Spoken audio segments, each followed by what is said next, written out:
하나님이 오늘 우리에게 주시는 말씀은 요한복음 5장입니다. 요한복음 5장 31절에서 39절까지 말씀입니다. 요한복음 5장 31절에서 39절까지 말씀인데요. 한 절씩 교독하시고 마지막 절은 합독가 들어갈 텐데요. 제가 먼저 읽도록 하겠습니다. 요한복음 5장 31절에서 39절 말씀입니다. 내가 만일 나를 위하여 증언하면 내 증언은 참되지 아니하되 나를 위하여 증언하시는 이가 따로 있으니 나를 위하여 증언하시는 그 증언이 참인 줄 아노라.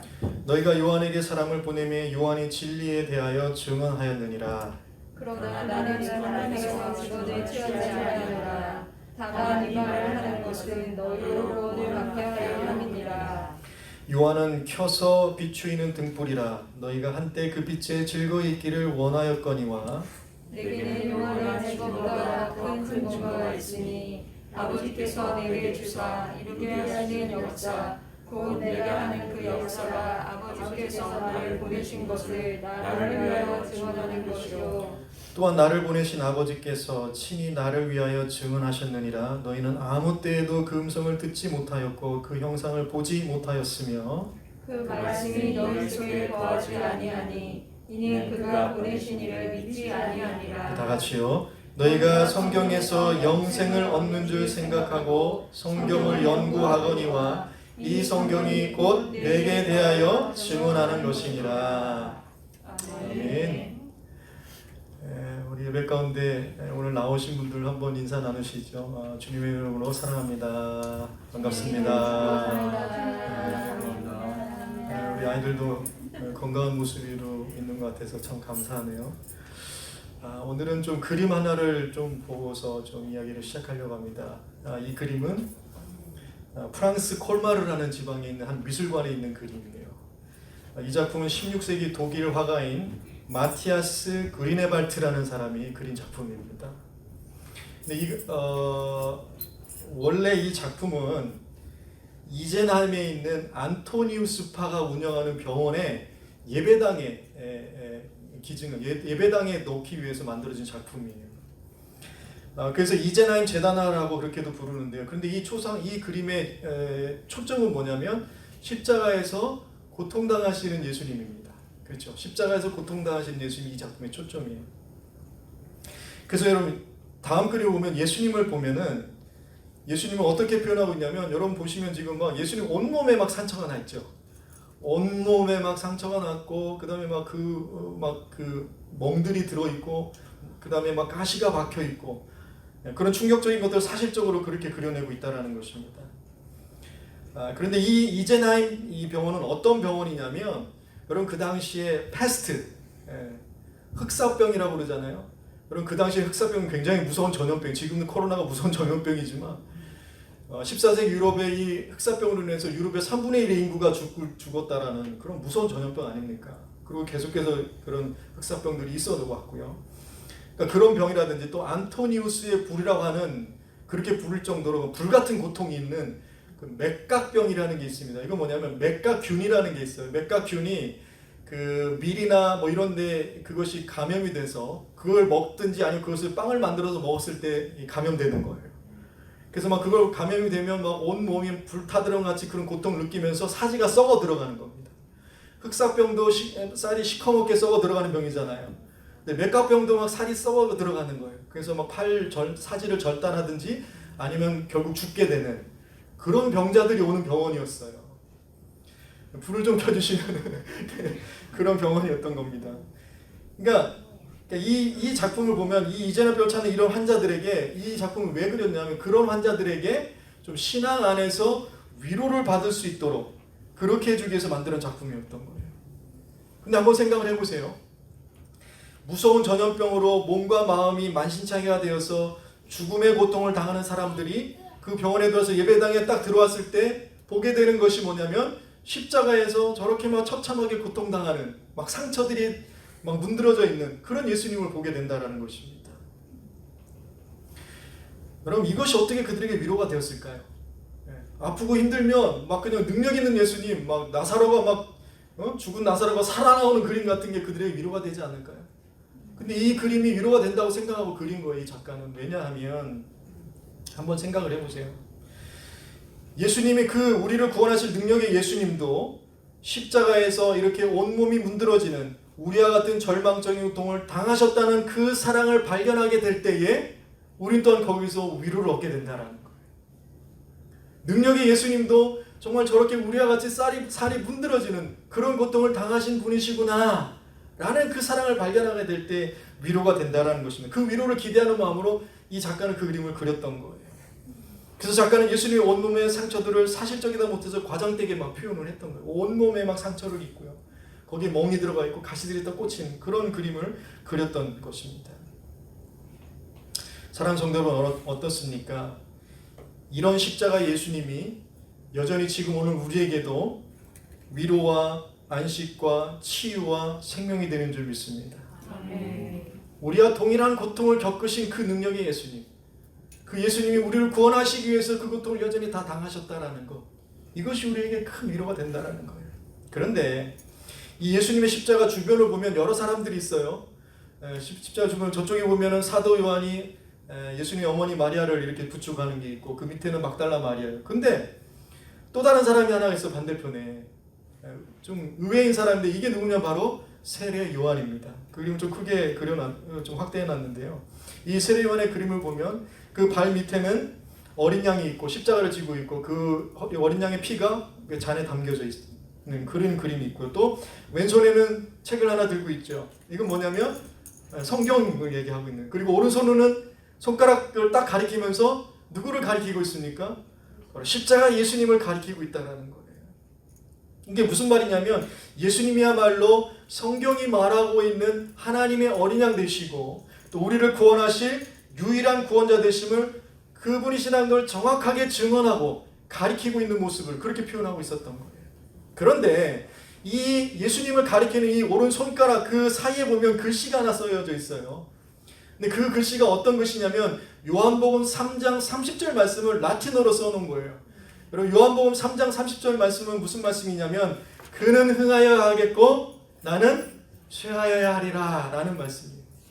예수님은 점점 더 커지셔야 되고 나는 점점 더 작아져야 됩니다 라는 것이 라틴어로 쓰여 있는 거예요. 그러니까 예수님을 가리키면서 지금 그 말이 쓰여 있다는 것입니다. 여러분 한번 생각해 보세요. 지금 이 그림의 목적은 뭐라고요? 막 흑사병이나 막 맥각병으로 살이 썩어 문드러져간 죽음의 고통을 당하는 사람들이 왔을 때 그들을 위로하기 위해서 그린 그림인데, 그럼 한번 생각해 보세요. 지금 세례 요한이 예수님을 가리키는 것까지 이해가 되는데 그는 흥하여야겠고 나는 쇠하여야 하리라, 이 말이 정말 그들에게 어떤 위로가 되었을까? 정말 저게 그들에게 위로가 되긴 했을까? 여러분이 한번 환자 입장에서 한번 이 그림을 본다고 한번 생각을 해보세요. 저는 그래서 이렇게 한번 생각을 해보세요. 이것은 위로가 되는가? 라고 질문할 때 작가는 그런다 생각하고 이걸 그린 거예요. 왜냐하면 비록 나는 절망과 고통 가운데 있지만 그런 나도 나의 구원 되시는 예수님이 내 삶에서 더욱 커지게 되는 그런 세례 요한과 같은 믿음의 삶을 살아야겠다. 그러니 지금의 상황 속에서 낙심하지 말고 예수님만 바라고 그 예수님을 내 삶을 통해서 증거하게 해주십시오라는 그런 기대의 소망이 이 그림을 통해서 느끼지 않겠냐라는 거예요. 바로 이것이 증인의 삶이며 여러분도 그런 증언자들입니다. 나는 점점 작아지고 예수님이 점점 커지는 삶, 이것이 나의 좋고 위대한 것뿐만 아니라 지금 여러분같이 살이 문드러지고 썩어서 죽음의 고통을 당하는 그런 여러분이 처지 있는 그런 사람이라 할지라도 그런 여론이 약한 가운데 나의 강함 되시는 분은 바로 오직 예수 그리스도입니다 라고 그분을 향하고 가르치는 그 증언자로서의 삶을 살아갈 때 그곳에서 하나님은 우리에게 큰 위로가 되신다라. 그 그림을 보면서 그런 위로를 받았지 않았겠냐라는 거예요. 그래서 나의 연약하고 고통당하고 부족하고 문드러진 모든 것조차도 주님께 맡겨드리는, 그래서 사람들이 예수님만을 집중하게 그분만을 가리키는 삶, 이것이 바로 여러분의 모습입니다. 그런 메시지를 볼 수 있지 않았겠냐, 저는 그렇게 생각을 했어요. 그러니까 사람들이 볼 때 여러분들은 소외당하고 이제 죽을 병이니까 정말 그렇게 격리시키고 외면하고 무시하고 비천하다라고 할지 모르지만, 그러나 바로 그런 여러분을 통해서 그런 연약함 가운데 예수님이 나의 유일한 구원자 되시고 나의 능력이 되신다라고 할 때에 하나님은 그런 여러분을 통해서 그 예수님을 드러내도록 하시는 걸 기뻐하신다. 얼마나 위로가 됩니까? 그러니까 그림 올 때문에 그 위로가 됐던 건 그렇구나. 나 같은 사람들, 나같이 무너지는 사람들, 하나님은 그런 놀라운 기뻐하신 계획이 있으시구나. 그러니까 여러분, 이것이 그 당시 사람들에게 흑사병의 무서운 병과 이 맥각병이라는 무서운 병에 걸린 사람들이 이 그림이 예수님이 이 모습이 위로가 되었다면 여러분, 오늘 우리도요 십자가 예수님을 바라볼 때 우리의 위로가 발견되는 줄 믿습니다. 그러니까 이 그림은요, 예수님이 나와 같이 똑같은 고통을 당하셨으니까 위로받으십시오 라는 그 위로를 넘어서 그 존재임이, 여러분은 그 예수님을 드러내는 증언자가 되는 겁니다 라는 어떤 존재의 이유까지 그렇게 보여주고 있는 그림이었던 거예요. 제가 왜 이야기를 하냐면요, 오늘 증언에 대해서 좀 이야기를 해보려고 하기 때문에 이야기를 했던 겁니다. 오늘 본문 말씀 보시면 여러분 제일 많이 반복되고 있는 단어가 뭐예요? 증언이란 말이에요. 증언이란 말입니다. 왜 이렇게 증언이란 말을 집중해서 반복하고 있는가? 그 배경을 보면 이전 말씀을 보면 예수님이 베데스다 연못가에서 38년 된 병자를 고치십니다. 내가 낫기를 원하느냐? 그렇다면 일어나 내 자리를 들고 걸어가라. 말씀으로 고치셨어요. 38년 된 병자가 고침을 받은 거예요. 근데 유대인들이 난리가 난 겁니다. 왜 난리가 났냐면, 이야, 38년 된 병자가 예수님이 말씀하시니까 고침을 받았대. 그래서 난리가 난 게 아니라 안식일에 어떻게 자리를 들고 걸어가? 안식일에 율법을 어겼다라고 난리가 난 거예요. 그러니까 지금 유대인들의 눈에는 여러분 보세요. 어떤 게 더 기적입니까? 38년 된 병자가 일어난 게 기적이에요. 그게 더 놀랄 일이잖아요. 근데 유대인들의 눈에는 어떤 게 놀랐냐면, 아니 안식일에 어떻게 자리를 들고 움직여 일을 한 거야. 안식일 율법을 어긴 게 된 것입니다. 그래서 도대체 누가 그렇게 하랬더냐? 그랬더니 물어보는 거예요. 그래서 결국은 예수님입니다라는 걸 알게 되자 그때부터 유대인들이 예수님을 박해했다. 오늘 말씀은 그렇게 얘기하고 있는데요. 그러자 예수님이 유대인들에게 한마디 하십니다. 근데 이 한마디 때문에 또 난리가 난 거예요. 요한복음 5장 17절 말씀입니다. 보시면 예수께서 그들에게 이르시되 내 아버지께서 이제까지 일하시니 나도 일한다 하시니 유대인들이 이로 말미암아 더욱 예수를 죽이고자 하니 이는 안식일을 범한 뿐만 아니라 하나님을 자기의 친아버지라여 자기를 하나님과 동등으로 삼아버렸더라. 유대인이 지금 난리 난 거죠. 안식일을 어긴 것도 지금 막 이게 난리인데 자기가 하나님이라고 얘기를 해버린 거예요. 그러니까 신성 모독이다 난리가 난 겁니다. 지금 예수님은 유대인들에게 자신이 하나님과 동등됩니다 라는 그런 주장, 그 이유 때문에, 그 논쟁 때문에 지금 곤욕을 당하고 있었던 건데요. 그러면서 나오는 본문 말씀이 증언에 대한 이야기를 하는 거예요. 이 논쟁 가운데 예수님이 하나님과 동등하는 것을 분명하게 증언해줄 증언이 있다, 그 얘기를 지금 하고 계시는 겁니다. 그래서 증언이라는 말이 많이 나오게 됐는데요. 지금 예수님은 자신이 하나님과 동등하는 이 진실을 온전히 증언해줄 세 가지의 증언이 있다 하면서 오늘 말씀에서 세 가지가 언급되고 있는데요. 그리고 이 세 가지를 살펴보면서 은혜를 나눌 건데, 첫 번째 증언자가 나오는데, 첫 번째 증언자 누구냐면 바로 세례 요한입니다. 오늘 말씀에서도 그렇게 얘기하죠. 사실 예수님은 사람의 증언이 없으신 분이에요. 그것이 필요하지 않으신 분입니다. 그런데도 예수님이 세례 요한의 증언을 지금 언급하시고 있는 이유는 누구들을 위한 거냐면 유대인들을 위한 거예요. 여러분, 구약 성경을 보면 어떤 중대한 사안을 판단할 때 한 사람의 증언만이 아니라 두 사람의 이상의 증언이 필요하다, 그렇게 얘기하잖아요, 율법에. 그렇게 얘기하기 때문에 그런 유대인들의 방법을 따라서 그 유대인들이 이렇게라도, 그러니까 이 방법, 이 설명을 통해서라도 예수님이 하나님을 구세주 메시아임을 믿었으면 좋겠다, 구원받았으면 좋겠다라는 의미에서 지금 언급을 하고 있는 것입니다. 그러니까요, 예수님은 지금 세례 요한의 증언을 언급하고 있는 것은 자신을 변호하기 위해서 그런 것이 아니라 그들에게 구원이 있기를 원하는 배려에서 지금 말씀해주고 있었던 거예요. 그러면서 예수님이 이 세례 요한을 뭐라고 부르냐면 참 너무나 은혜되는, 너무나 정말 감사한 표현을 해주고 있는데, 세례 요한을 뭐라고 부르냐면 켜서 비추이는 등불이다, 이렇게 얘기하고 있습니다. 예수님이 세례 요한을 뭐라고요? 켜서 비추이는 등불이다. 뭘 비추는 등불입니까?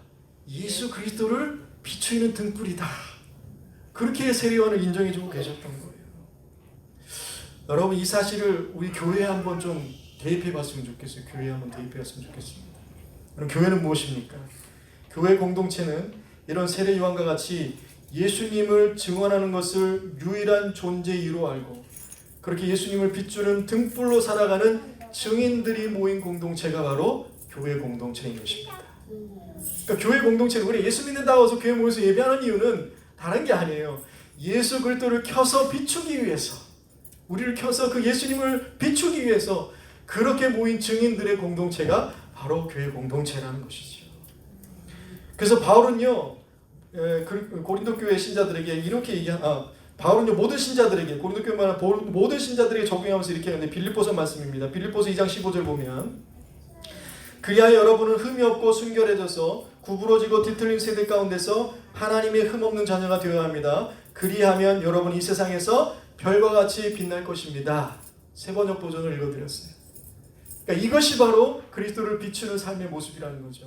그러니까 세례 요한만이 아니라 바울은요 모든 신자들이 하나님의 영광을 드러내고 예수 그리스도를 비추는 복음의 빛된 증인의 삶이 되어야 된다, 그 말씀을 해주고 있는 것입니다. 여러분, 이 부름에 대해서 어떤 사람들은 예라고 대답하기도 하고 어떤 사람들은 아니요 거부하겠습니다 라고 할지 모르지만, 그러나 바라기는 모두가 다 예가 되어서 이제는 내가 흥하고 예수님이 쇠하는 것이 아니라 세례 요한과 같이 예수님이 흥하고 내가 쇠하는, 여러분, 그래서 이 세상 속에서 예수님만이 유일한 구원자 되심을 분명히 가리키며 증거하는 저와 여러분 되시기를 바랍니다. 예수님이 흥해지는 거예요. 그럼 20세기의 위대한 신학자라고 불리는 칼 바르트라는 사람 아마 들어보셨을 겁니다. 이 칼 바르트라는 사람은 자기 연구실 책상 앞에 이 마티아스의 그림을 걸어놨다고 그래요. 이 십자가에 달린 고통당한 예수님의 그림을 걸어놓았습니다. 그래서 연구를 시작하기 전에 아침마다 그 그림을 보고 이제 연구를 시작한 거예요. 특히 그 그림 속에서 어떤 부분이 더 깊이 묵상이 되었냐면, 그는 흥하여야 하겠고 나는 쇠하여야 하리라, 이 말씀을 깊이 묵상하면서 연구를 시작했다라는 것입니다. 그래서 바르트는 이렇게 얘기해요. 이 말씀이 내 앞에 놓인 사명과 임무가 무엇인지 날마다 내게 알려주는 목소리였다, 이렇게 얘기를 해요. 내 앞에 놓인 사명과 임무가 무엇인지 날마다 내게 알려주는 목소리였다. 뭐가요? 예수님은 흥하고 나는 작아져야 된다. 이것이 내 앞에 임무와 사명에 대해서 들려주는 목소리를 들었다는 것입니다. 그러니까 무슨 말입니까? 그에게 있어서 그의 사명과 임무는 내가 학문적인 업적을, 대단한 업적을 이루어서 사람들의 관심을 그런 것 집중시키는 것이 아니라 다만 예수님을 증언하는 임무, 그 십자가에 달리신 예수님에게로 사람들의 시선이 집중하도록 하는 임무가 나에게 주어진 그 전부의 임무의 전부다. 그 말을 항상 묵상하면서 자신의 일을 감당했다라는 거예요. 사랑하는 성도 여러분, 하나님은요 저와 여러분 같은 우리를 통해서도 이 일들을 이루시기를 원하십니다. 이 일들을 이루시기 원하세요. 세례 요한이 바로 이런 사람이었지 않습니까? 세례 요한은요 사람들의 시선을 결코 자신에게 돌린 사람이 아니에요. 어떤 일이 있어 자신이 돌리지 않았습니다. 요한은 항상 자신이 아니라 예수님을, 그분은 저보다 더 능력이 많으신 분입니다. 그분은 나보다 더 능력이 많으신 분입니다. 나는 신들매도 감당할 수 없습니다. 항상 이렇게 고백했던 사람이에요. 요즘은 가면 갈수록 교회가 예수님에게로 사람의 시선이 집중되고 하는 것이 아니라 사람에게 집중하도록 하고 있지는 않는가. 한번 생각해 봐야 될 문제인 것입니다. 여러분, 예수님이 기대하시는 교회와 성도는요 세상이 예수님을 볼 수 있도록 비추는, 그 빛을 감당하는 저와 여러분이 되었으면 좋겠습니다. 한 주간을 살아가실 때 이 바르트와 같이 하루를 살아갈 때, 하나님 정말 내가 내 삶을 통해서 예수님의 십자가를 가리키는 자로 살아가게 해주십시오. 한번 그렇게 기도하면서 하루를 한번 살아보는 것도 우리에겐 참 유익이 있으리라 생각을 해요. 바라기는 저와 여러분의 삶이 이런 세상 가운데서 예수님을 증언하는 증언자로서의 삶을 살아가기를 축복합니다.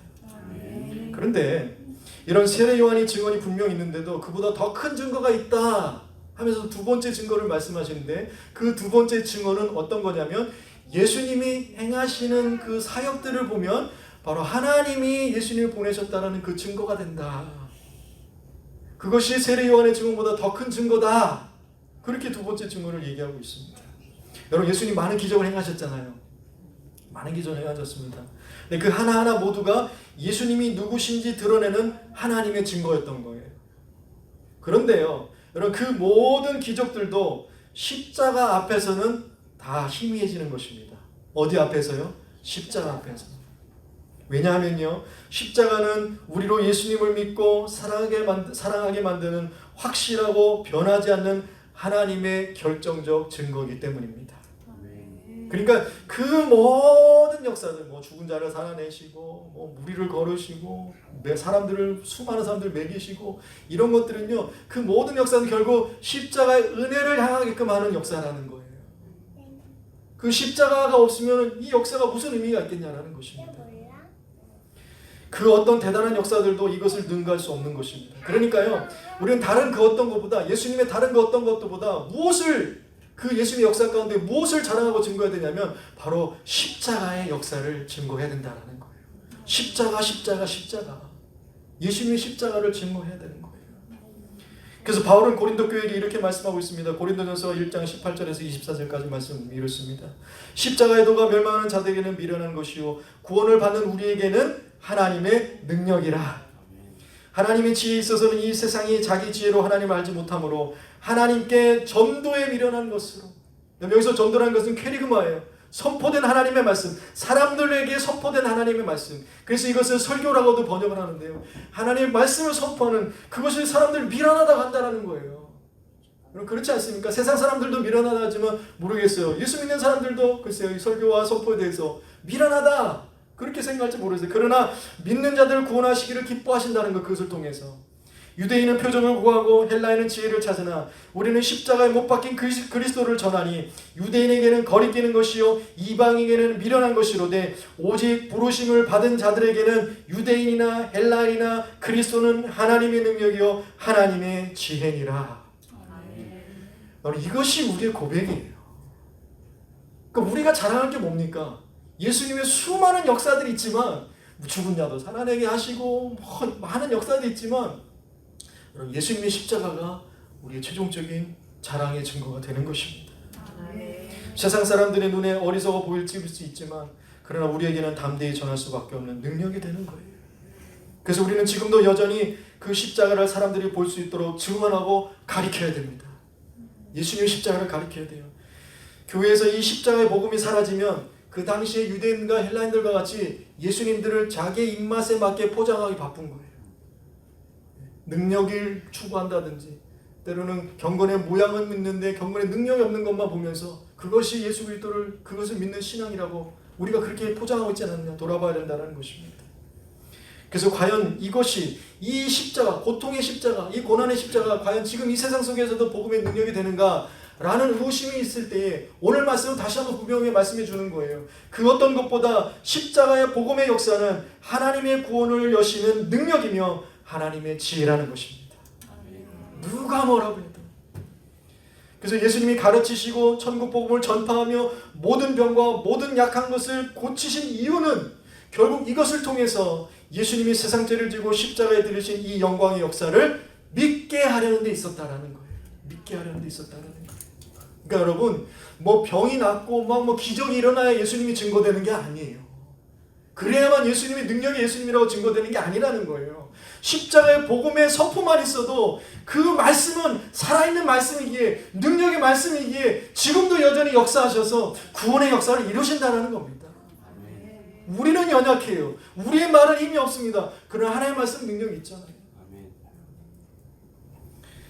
이것을 볼 때 마치 마티아스 같이 흑사병을 가지고 찾아오는 사람들에게, 삶의 여러 가지 문제들이 있는 사람들에게 대단한 기적의 역사가 아니라, 여러분 피부가 막 뽀얗고 막 그냥 그런 막 새하얀 예수님을 그려놓은 게 아니라 막 문드러진 그 예수님을 볼 때에 그것을 통해서 위로받고 그 힘을 얻었던 것과 같이 예수님을 가리키는 증인된 우리도 역시 지금의 사람들이 예수님의 십자가를 바라보도록 가리키며 거기에 위로가 있고 치유가 있고 생명이 있다고 증언하는 자들이 되어야 될 줄 믿습니다.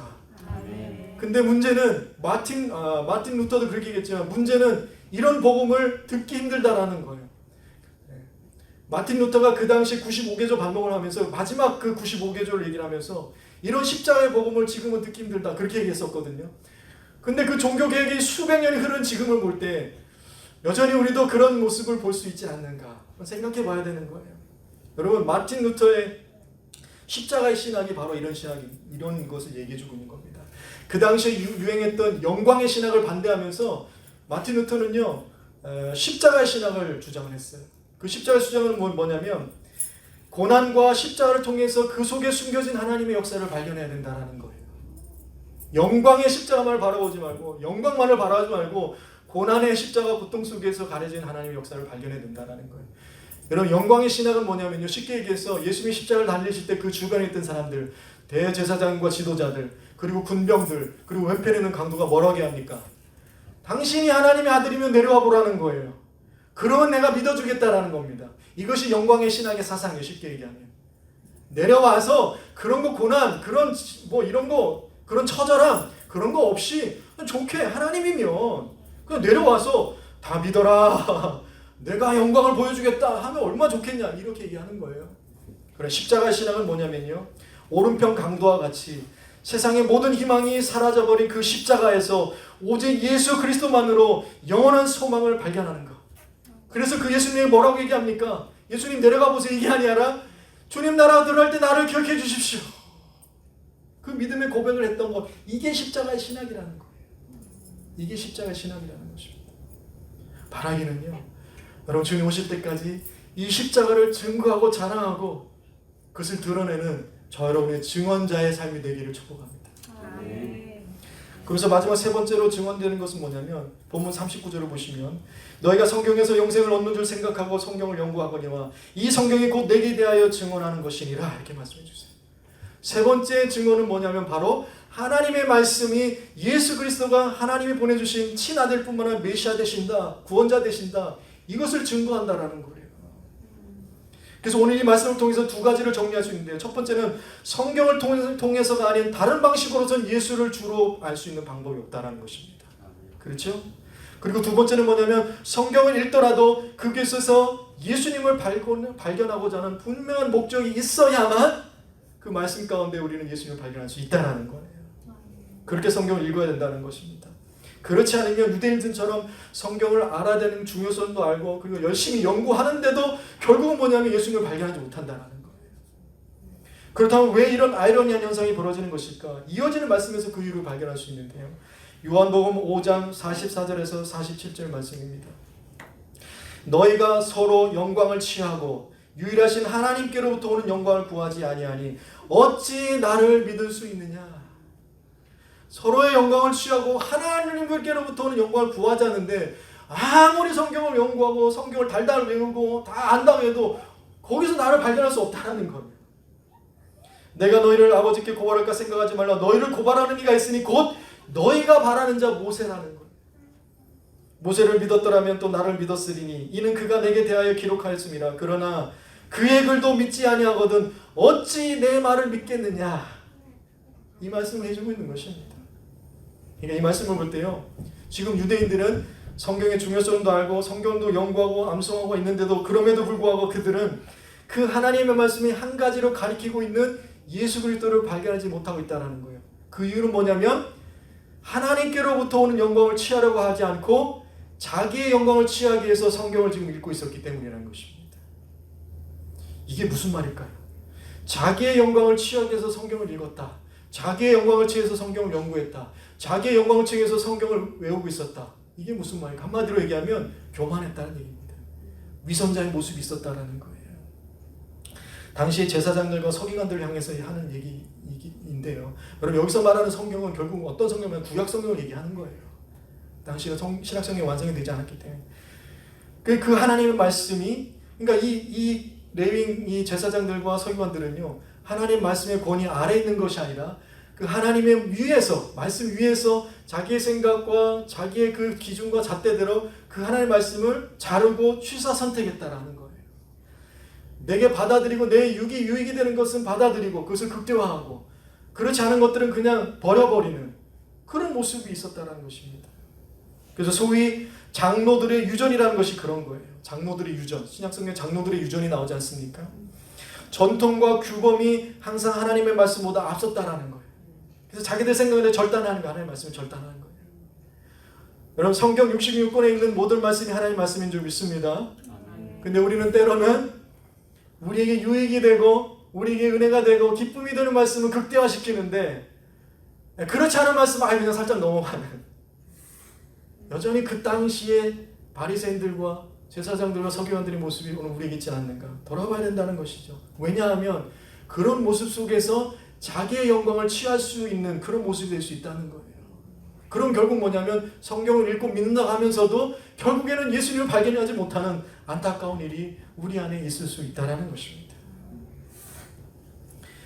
여러분, 이단이 나오는 이유가 그런 거 아닙니까? 똑같은 성경 가지고 얘기하잖아, 이단들도요. 똑같은 성경을 읽고 똑같은 성경을 공부하는데도 여러분, 이단들이 나오는 이유가 뭐냐면 그 성경 말씀을 통해서 자신들의 그 얼통당통하는 이야기들 하는데 사람들이 몰리는 이유가 뭐냐 한번 생각을 해봤어요. 그건 뭐냐면 자신들의 유익과 야심이 거기에서 야합이 되니까 거기에 맞아지는 게 있으니까 거기에 따라가는 거예요. 한번 솔직히 얘기하면 그렇지 않습니까? 같은 말씀을 읽는데도 자신의 야심과 야망과 허영심이 맞춰지는 그 말씀이니까 뭐 이단들이 얼토당토하는 얘기해도 그렇게 사람이 많이 몰리는 거예요. 그리고 나중에 가서 후회하고 돌아오면 다행이지만, 그런데 여러분 정말 이단들만 그럴까 생각해 보는 거예요. 요즘에 교회와 성도들 말씀을 가지고 얘기할 때에 우리의 유익과 우리의 허영과 우리의 욕심에 맞는 말씀만 그렇게 맞아 들어가려고 하지 않는 거예요. 그러니까 거기서 예수의 십자가가 사라져 버리는 거예요. 말씀이 자꾸 가려지는 겁니다. 믿음이 자꾸 막히는 거예요. 저도요, 저와 여러분도 마찬가지인 것입니다. 그래서 바라기는 여러분, 우리가 말씀을 대할 때에 정말 하나님이 여러분에게 밝혀주시는 대로 그 모든 것들이 온전하게 보이게 되기를 예수님으로 축복합니다. 이거보다 더 큰 은혜가 어디 있을까요? 그래서요, 이렇게 자기의 영광을 취하는 사람들, 하나님으로부터 오는 영광을 취하지 않고 자기의 영광을 취하는 이런 사람들의 신앙의 특징이 뭐냐? 그것은 바로 말로만 하려고 한다. 신앙생활을 말로만 하려고 한다. 그렇게 예수님이 책망하셨어요. 말씀이 어디냐? 마가복음 7장 6절에서 8절 말씀입니다. 이르시되 이사야가 너희 외식하는 자에 대해 잘 예언하였도다. 기록하였으되 이 백성이 입술로는 나를 공경하되 마음은 내게서 멀리다. 입술로는 하나님을 공경하는데 마음은 전혀 딴 데가 있다는 거예요. 사람의 계명으로 교훈을 삼아 가르치니 나를 헛되이 경배하는도다 하였느니라. 너희가 하나님의 계명은 버리고 사람의 전통을 지키느니라. 입술로는 하나님을 경외한다는 거예요. 마음은 하나님께서 떠나 있다는 거예요. 이것이 바로 하나님의 말씀을 대할 때 자기의 영광을 취하는 사람들의 특징이라는 거예요. 그런데 반대로 하나님의 말씀을 대할 때 자기의 영광이 아니라 하나님께로부터 오는 영광을 취하고자 하는 사람들의 특징은 무엇인가? 그것은 뭐냐면요, 하나님의 말씀을 대할 때 진정성 있게 대하려고 한다는 거예요. 진정성 있게 대하려고 한다는 거예요. 목회를 쭉 해오면서 정말 힘이 되는 분들이 바로 이런 분들이에요.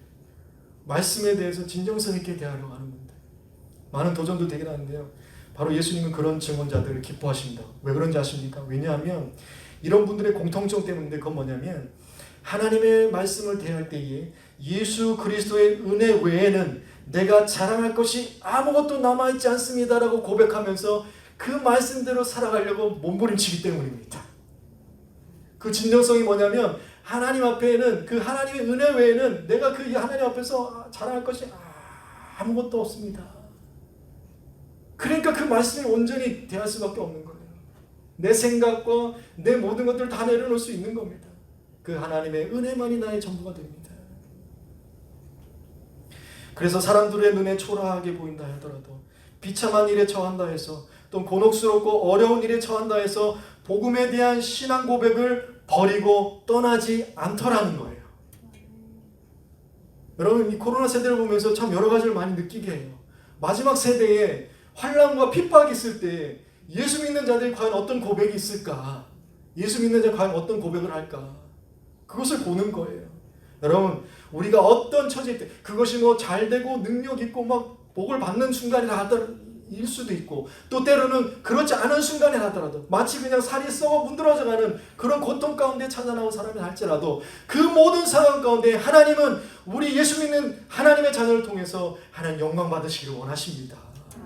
그분의 은혜가 드러나기를 원하는 거예요. 나는 아무것도 주장할 게 없습니다. 오직 예수님만이 흥하시기를 원합니다 라고 주장할 때에 하나님 그들을 통해서 지금 이 땅 가운데서도 복음의 역사를 이루기를 원하시는 것입니다.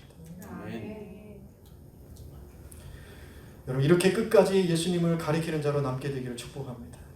그러니까 이것이 바로 하나님의 말씀을 통해서 예수님을 증거하는 구체적인 모습인 것이죠. 이 말씀의 능력이 회복되기를 바랍니다.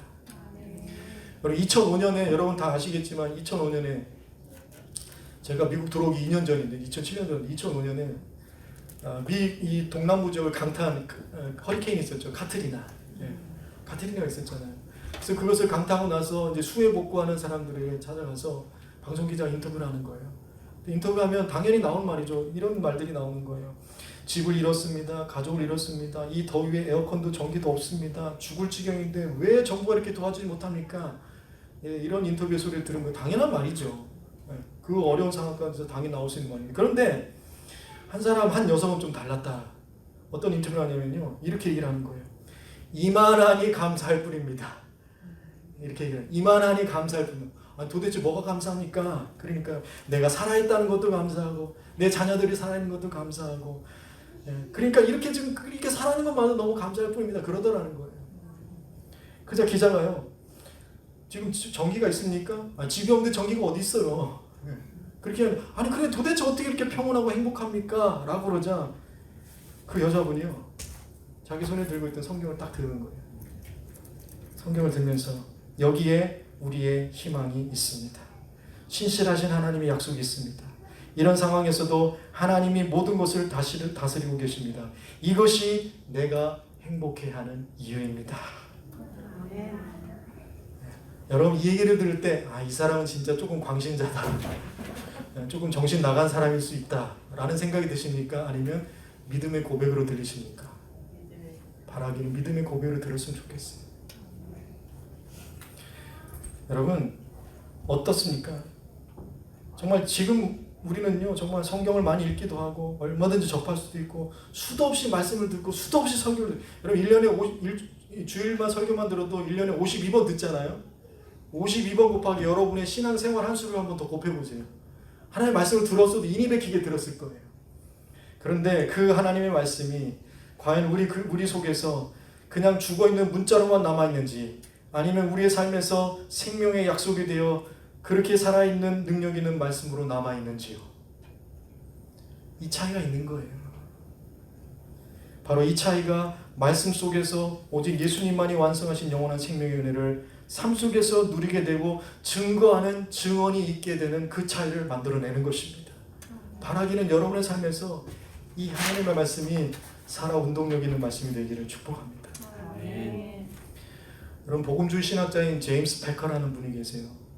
7월 17일 금요일 날 돌아가셨습니다. 93세의 날에 돌아가셨어요. 제임스 패커라는 분. 대단한 복음주의 신학자인데요. 이 제임스 패커 하면 딱 생각나는 게 하나님을 아는 지식이라고 할 정도로 그 책 이름인데 이분은요 평생 동안 교회와 성도들에게서 가장 큰 문제는 뭐냐면 하나님을 제대로 알지 못하는 것입니다. 라고 끊임없이 주장했던 분이에요.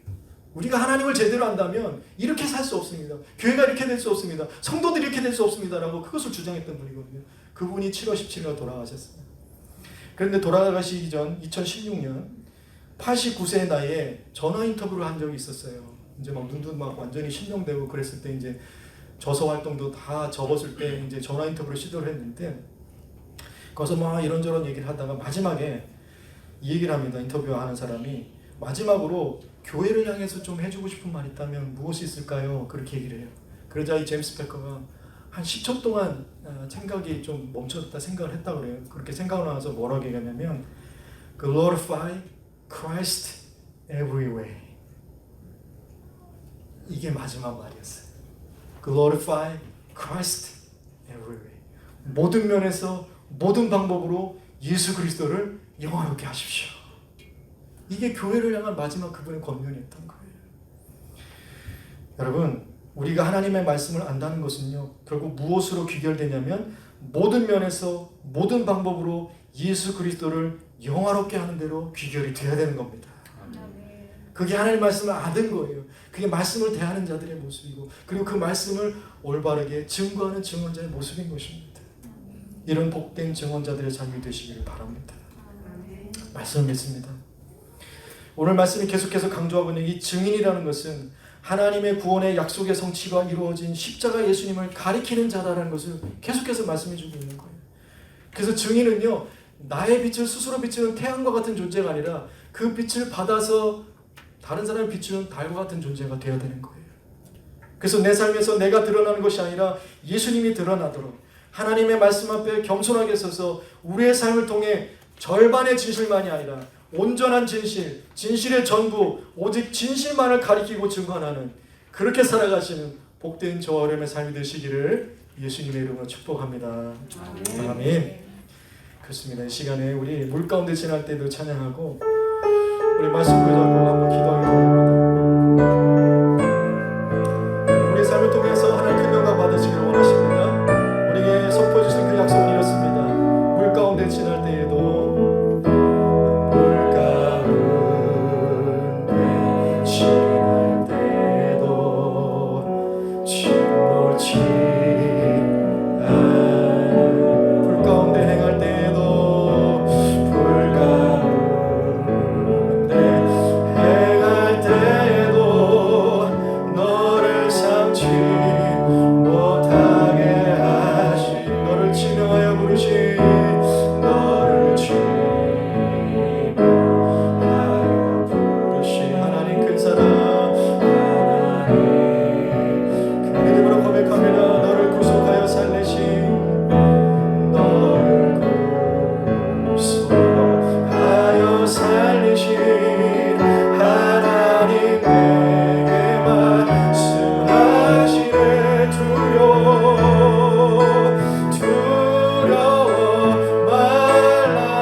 내가 잘 될 때만 아니라 때로는 공부한 날이라 하더라도 우리의 그 모든 삶이 예수님을 영화롭게 하는, 그래서 예수님은 흥하고 나는 쇠하는 그런 증인의 삶이 되게 해달라고, 그 하나님의 기대대로 복음의 빛을 밝히는 교회 공동체가 되기를 위해서, 또 여러분의 건강과 여러분의 자녀들의 문제와 또 사업의 문제, 직장의 모든 문제들 다 내어놓고 이 시간 주여 한번 부르시고 함께 동성으로 기도하겠습니다.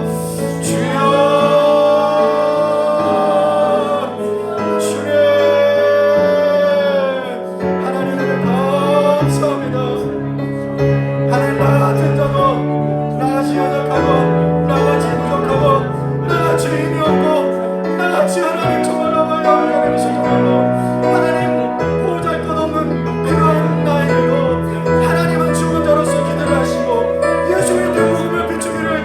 하시는 그 은혜가 우리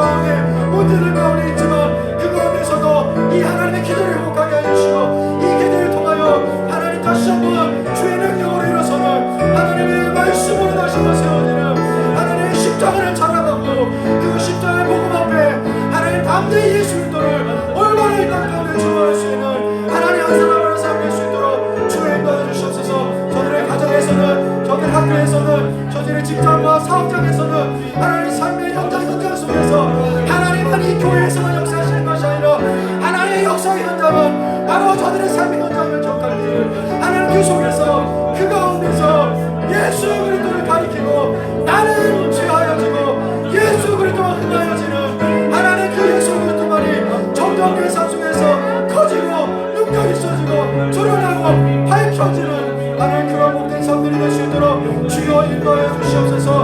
하나님 나는 점점 작아지기를 원합니다. 내가 말씀을 대하여 우리가 하나님 구하고 나아갈 때 나의 생각과 나의 모든 것들을 내려놓고 주님의 영광만을 드러내기 위해서 주 앞에 겸손함으로 하나님 주 앞에 나가는 그 일들을 통하여서 하나님 이 세대 가운데 예수님을 알면서도 예수님을 바로 증거하지 못하는 하나님 그런 안타까움이 있는 그런 교회 공동체가 되지 않게 해주시고 우리가 정말 말씀으로 고민하며 말씀으로 서로 아버지 나누며 도대체 아버지 이 말씀이 이 땅 가운데 어떤 능력이 있으며 예수님의 기대가 무엇인지 우리가 그들을 발견해내고 심어나가고 우리의 문화로 만들어가며 하나님 그들을 하나하나 잘 만들어가기를 소원하는데 하나님 그것이 하나님이 기뻐하신다면 그 뜻을 이루시고 그 뜻이 이루어질 수 있도록 하나님 사람들 세워주시고 하나님 사람들이 이곳에 함께 모여 하나님 또한 각자의 자리에서 하나님을 영화롭게 하는 예배의 자들로 세워지게 하여 주시옵소서. 하나님 감사합니다. 인도하여 주시옵소서. 하나님 나는 점점 더 작아지고 새하얘질 뿐만 아니라 그 연약함을 통해서 자랑되어지고 흥하여지고 커지고 영화롭게 되는 분이 바로 예수님이 되게 하여 주시옵소서. 그런 삶 살기를 기대하고 나아갈 때에 하나님 지금 이 시대와 이 상황과 이 환경과 이 여건 가운데 하나님의 인도하심을 경험하게 하여 주시고 정말 그 예수님의 십자가를 가리키며 나의 연약함 가운데 나의 강함 되신 예수님을 자랑하고 세상 많은 이들에게 정말 이분이 유일한 구원자 되시고 당신에게 복음의 빛을 주시는 유일한 분이심을 증거하기에 부족함이 없는 우리 다음에 모든 성도들 되게 하여 주시옵소서. 지금은 우리 주 예수 그리스도의 은혜와 살아계신 하나님의 사랑하심과 성령님의 충만하고 인도하시고 위로하시고 보호하시니 이제는 예수님이 흥하고 나는 세화해지리라고 고백한 그 고백대로 살아가기를 결단하는 우리 다함께 성도들 머리 위에와 저들의 삶의 현장 가정과 사업장과 직장과 학교 현장 위에 그리고 자녀들 위에 교회와 그 세계 모든 사람들 머리 위에 지금부터 영원토록 함께 있을지어다. 아멘. 하나님 감사합니다. 나를 통하여 예수님이 드러나게 하시는 복된 삶, 능력의 삶, 하나님 그런 삶을